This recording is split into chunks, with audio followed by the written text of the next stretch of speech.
Bienvenue sur la web-série Je touche du bois de Révomag. Aujourd'hui, on va s'amuser avec des moulures. Et là, ce que je trouve fascinant, c'est que tout d'abord, on en a plein. Certaines sont très classiques, mais elle fait de la magie avec les moulures. Oui, en fait, effectivement, on a vraiment plein de moulures. Aujourd'hui, ce qu'on veut faire, c'est créer des murs accents. Puis, il y a tellement de façons de créer des murs accents avec les moulures qu'on a là. Commençons par le plus simple, la fameuse moulure carrée, ici. Donc, on peut vraiment créer des murs en variant simplement sur la longueur de notre moulure, sur l'espacement entre chacune de nos moulures, le sens dans lequel on la met, est-ce que c'est horizontal, vertical, est-ce que c'est en angle, on peut même faire des chevrons.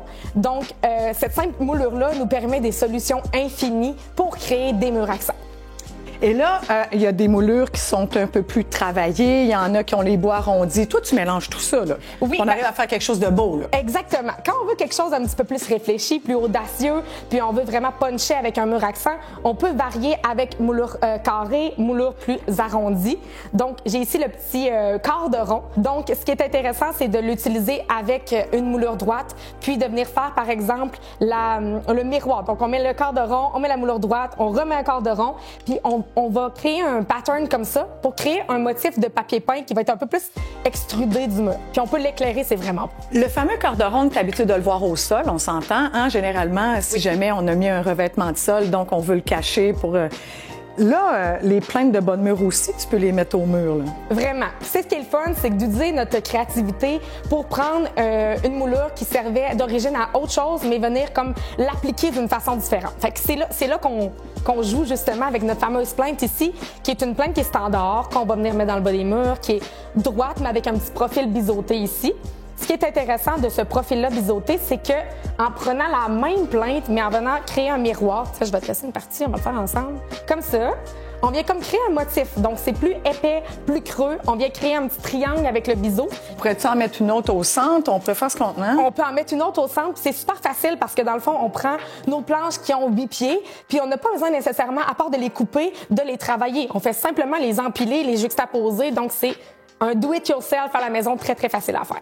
La meilleure chose à faire, j'imagine, c'est de se faire un petit plan en amont pour savoir où on s'en va, puis on commence, puis on peut s'amuser, là, c'est infini, là. Exactement. J'aime vraiment l'idée de prendre la moulure classique puis de l'amener ailleurs, hein? De faire autre chose, complètement nouveau. Mais là, je te regarde, puis il y a autre chose, là. Oui. En fait, est-ce que tu connais l'effet board and batten? Le fameux assemblage. C'est un assemblage de moulures droites qui crée en fait un pattern, donc un motif au mur, qui est seulement fait avec des moulures droites. On peut utiliser la moulure de la largeur qu'on veut, qu'elle soit plus large comme ça ou un petit peu plus étroite. Ça va donner un effet différent. Donc, on les met à la verticale et puis on vient les distancer de façon égale, puis on met toujours la même distance entre chaque moulure comme ça. On termine ça avec une petite moulure sur le dessus. On peut le mettre jusqu'au plafond, mur, plafond, demi-mur. Toutes les options sont bonnes. Moi, j'aime beaucoup le faire, en fait, vraiment plancher-plafond, sauf que ce qui est important de savoir, c'est que notre moulure qui est verticale, qui va créer cet effet-là de répétition, doit être plus étroite que notre plainte dans le bas du mur pour la belle finition. Puis dans le haut, j'aime ça aussi prendre la même moulure, mais la mettre dans l'autre sens pour créer la belle finition aussi. Si on l'arrête à demi-mur, comme tu dis, ce que je trouve intéressant, c'est de prendre notre baguette et puis de venir la placer comme ça, mais d'ajouter aussi une baguette qui est un petit peu plus profonde pour créer un peu un effet de tablette. Oui, puis les effets de profondeur aussi, ça fait quelque chose de bien. Quand on dit qu'on peut faire n'importe quoi avec des moulures, il y a quelque chose qui a attiré mon attention. Tu as créé quelque chose de vraiment bien en faisant des X. Oui. Ce motif-là a été créé, en fait, pour un mur de tête de lit. Donc, ce qu'on voulait, c'est prendre encore une fois notre moulure rectangle et puis créer des caissons égales. Mais à l'intérieur des caissons, on venait mettre des X. Donc, la même moulure, mais en X. Fait que c'est comme si on prenait l'idée d'une tête de lit capitonnée, mais surdimensionnée, puis un petit peu plus rectiligne, un petit peu plus actuelle. Le design avec le X, ça prouve qu'avec une moulure carrée tout simple, on peut faire vraiment des belles choses, là. Et là, on pourrait le mettre ailleurs. On pourrait le mettre sur un plus grand mur, par exemple. Oui, puis c'est ce qui est le fun en fait avec la moulure. Comme on a parlé tantôt avec la moulure carrée, c'est qu'en variant la grosseur, la largeur et puis l'échelle en fait de nos caissons, on peut vraiment créer un design différent en X quand même dans le fond. Tout à fait, c'est plus occupé ou encore un peu moins, tout dépendamment de l'espace qu'on a. Oui. Et là, le produit, il m'a fasciné ce produit-là parce que je me suis dit, avec tout ce tapon d'angle-là, si quelqu'un peut avoir peur de ça, terminé, on l'utilise. J'adore. Comment il s'appelle déjà? Il s'appelle Exo, le motif.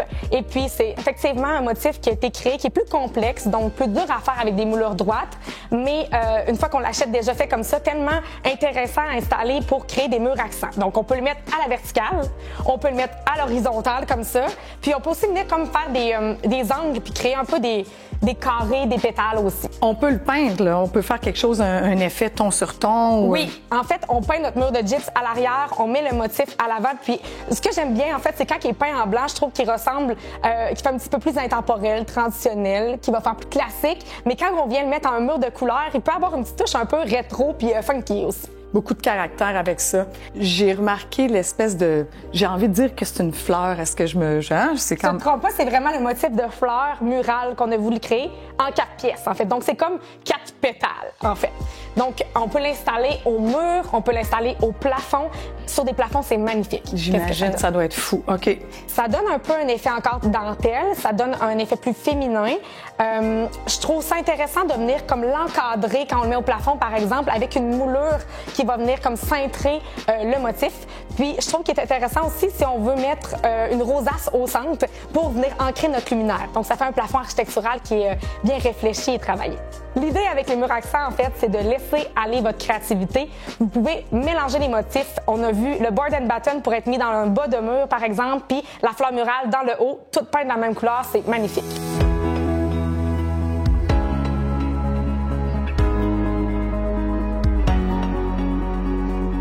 Le mur accent qu'on a choisi de faire aujourd'hui, c'est celui en X. On va avoir quelques défis de fabrication, mais on est chanceux, on a Mario avec nous, donc on va le faire ensemble. Et là, la première chose qu'on fait, c'est on doit choisir, bien évidemment, le mur dans la maison qu'on veut faire. Oui. Puis on veut mettre l'accent dessus. Première chose qu'on fait, c'est quoi? Une fois le mur choisi, on va y aller avec les mesures du mur. On va prendre nos mesures, la largeur, la hauteur, pour séparer le plus carré possible. S'entendre d'une chose, on va devoir s'ajuster à chaque fois si jamais on change de mur dans la maison. Donc, c'est un recalcul à faire. On doit le replanifier. Oui. Parce que là, on s'entend que ça va changer l'angle aussi selon la dimension des carreaux. Là. Exactement. Donc, quand on figure nos carreaux, on peut se servir d'un crayon de plomb pour dessiner un peu nos carreaux qui vont nous donner vraiment les mesures qu'on peut peut-être changer 4-5 fois pour dire on arrive à la perfection de ce qu'on veut. Il faut s'ajuster, là. La perfection, ça, j'aime ça, la perfection. Le plus possible. Là, en fait, on a commencé avec une moulure Oui. plein de bonnes murs. Oui. Donc, on pourrait l'enlever, on pourrait la... Moi, j'aime ça qu'elle soit là. Oui, on peut commencer directement par terre avec notre moulure de contour. Les moulures qu'on va utiliser aujourd'hui, ils ont 1 pouce et 1 16 par 1 pouce et 1 16. On pourrait starter avec ça par terre. Là, on a décidé d'y aller avec une plainte comme ça. Cette moulure-là, elle a 5 pouces et demi. Ça n'a pas d'importance. On y va avec la moulure. Ça peut être les moulures qu'on a dans la maison. On s'ajuste avec les dimensions qu'on va avoir à travailler. Exactement. On a choisi d'y aller avec ça. Là, pour les besoins de la cause, évidemment, on voit nos vis, nos joints. Ce ne serait pas le cas, évidemment, sur un mur fini. Donc, l'idée, c'est de commencer au centre. Nous, on va commencer au centre. Oui. Parfait. Oui. Ici, j'ai un mur de 59 pouces, donc j'ai une mesure de 29,5 pour aller au centre, sans centre. Je vais marquer mon 29,5. Une fois le 29,5 marqué, j'ai ma moulure qui est 1 pouce et 1 16, donc la moitié de 1 pouce et 1 16, qui donne, on va y aller avec le 32e, là, mais un demi-pouce gros. On a parlé de perfection. Gros un peu. Fait qu'on va se placer à notre mesure du centre, on va se placer à 1 demi-pouce à côté pour figurer notre moulure, installer la moulure du centre. Donc, ta moulure aussi, tu la places au centre de ta marque. De ma marque. On peut aussi. Oui. Tu peux t'ajuster. Tu t'ajustes comme tu veux. Tu peux aussi partir avec le centre d'un carreau, tout simplement, pour arriver, tout dépendant de la largeur du mur. Donc, ça dépend de ce que vous voulez. Ce qu'il faut comprendre, c'est qu'on doit s'ajuster, on doit se faire un plan pour savoir où on s'en va. Donc, on démarre ça dans le milieu. Oui. On fait le contour. On fait le contour en premier. Une fois le contour fait, le contour de notre mur, on y va avec les verticales. Question pour toi, on va travailler avec des baguettes qui sont brutes, là, du pain massif. On aurait pu aussi, en fait, on devrait peindre le mur, Oui, peindre les moulures d'abord, les installer et ensuite faire nos retouches. exactement. Parfait.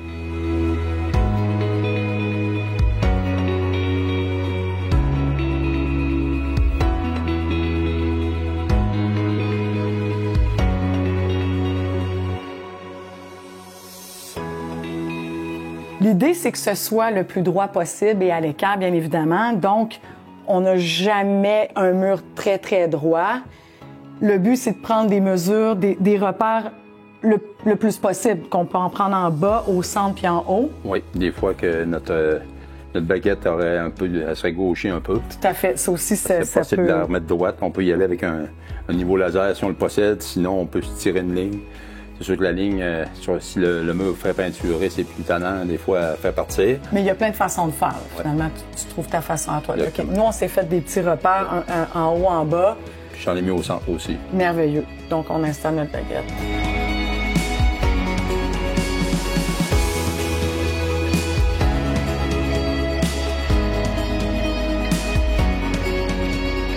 Une fois les verticales faites, on y va avec les horizontales ensuite. Merveilleux. On détermine on divise notre espace par 3. On trouve le centre, on décale pour notre 1 pouce. Ou selon ce qu'on voudrait faire. Ici, on va le travailler avec 3 Avec parties. 3. Ça peut être 4, 5, 6, ça dépend Ça dépend à ce quel qu'on point on veut. veut en mettre. L'idéal aussi, ça serait de coller nos moulures sur le gyps. Je conseille d'y aller avec quoi pour les coller? Peut-être y aller avec une colle de construction ou une colle à bois. La colle de construction, le filet est plus gros, la moulure est pas large, ça risque de Quand ça débaser un peu. déborde, ouais. Que peut-être y aller avec une colle à bois qui va... Silicone. Ouais. L'idée, c'est qu'elle reste là, C'est ça. bien en place.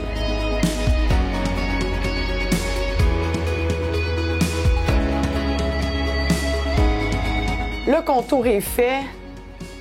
Nos baguettes verticales. On a installé les traverses. Donc là, l'idée, c'est de trouver l'angle. Le défi s'installe, Mario. Oui, parce qu'on n'a pas d'angle à 45 degrés sur nos carreaux. Voilà, Il faudrait si on avoir le avait mur eu- parfait, mais vu qu'on a séparé nos dimensions de mur, on y a été avec un carreau de 28 pouces par 23,5. Le but, c'est qu'on veut qu'on ait la même angle sur le bout de chaque baguette. Donc, quand on fonctionne de cette façon-là, on part du centre, on met notre baguette en bas. Ici, on part du centre, on met la baguette en haut. Même chose de l'autre côté. On part du centre, baguette en bas, baguette en haut pour le bas. Donc, notre X va être intérieur à notre carré. Tout à fait. Il n'y aura pas d'angle différent d'une de l'autre, comme si je partirais, admettons, être ici en bas avec la baguette à Puis à l'intérieur. faire l'inverse. Donc, C'est exactement. Ce que je veux, c'est d'avoir la baguette qui suit la même diagonale. donc si on l'utilise ici en haut de la baguette, En haut de la baguette, en bas, il faut être En bas. en bas de la baguette. Exactement. Puis pour trouver l'angle, c'est souvent essai-erreur. On peut utiliser soit essayer d'aller le marquer derrière avec un crayon. un petit peu moins juste, mais on va aller s'ajuster par Exactement. après. avec, Moi, ce que j'aime, c'est que je me prends un petit bout de fil ou une broche, je fais une petite poignée pour mes doigts, je viens gratter derrière. ça fait une légère marque, mais Exactement. elle est suffisante pour que tu puisses ajuster ta lame dessus. C'est ça. Ça, j'aime ça. Là, je vois ma marque là et ma marque ici. C'est génial. Mario, j'aime beaucoup ton astuce pour trouver le bon angle. En fait, on se comprend qu'on vient toujours finir sur la baguette verticale. Oui. Donc, ça fait... Baguette verticale. On aurait pu le faire dans l'autre sens, mais je trouve que c'est plus beau comme ça. Ouais, le look final, Le look est beaucoup beau plus comme ça. intéressant Les comme vont ça. tout être égal. Et là, on se comprend que l'angle d'ici et l'angle au centre n'est pas le même. Non. Donc, il faut reporter nos angles encore une fois. Mario, l'idéal avant de peindre nos baguettes, en fait, c'est de les sabler. Oui, parce qu'en sortant de la moulurière, il reste quelques petites imperfections dans le bois. Un coup de papier sablé sans trop arrondir les coins. Ouais. Ça fait Surtout, un beau travail sur la peinture. ne pas sabler vos angles. Hein, ça fait pas très joli.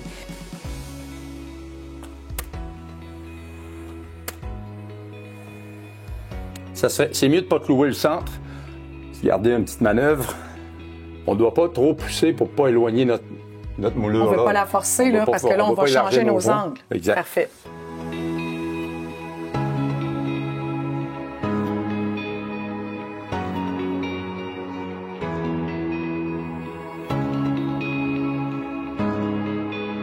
On a terminé une première partie, donc la deuxième, on réplique en fait les mêmes étapes.